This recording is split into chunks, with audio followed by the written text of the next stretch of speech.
બીજી વખત police custody શરૂઆત હું ત્યાંથી કરીશ. તમે ભાજપ વાળા એવું કે છે કે બહુ હોશિયારીઓ મારવા ગયા હતા, ત્યાં હોશિયારી મારવા ગયા હતા, પોલીસે તમને હલવાઈ દીધા.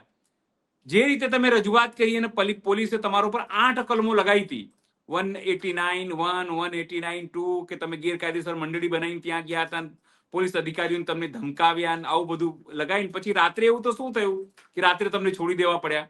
કારણ કે એમાં તો 3 મહિનાથી લઈને 7 વર્ષ સુધીની સજા હતી ભારતીય દંડ સંહિતા અનુસાર.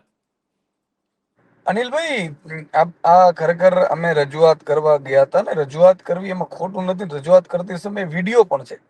હું ક્યાંય એવું કઈ અભદ્ર ભાષા નથી વાપરતો, નથી હું ગાળો બોલતો, નથી હું એવી વ્યવહાર કરતો.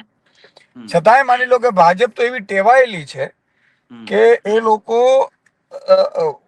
ઉલટા ચોર કોટવાલ કો દાંટે એવી હાલત છે.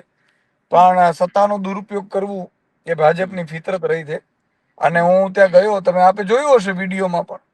આ તો ખરેખર કોર્ટમાં પણ અદાલતમાં પણ ઉડી જ જાય આ કેસ. ઉલટાનું થાય કે ભાઈ આ શું છે?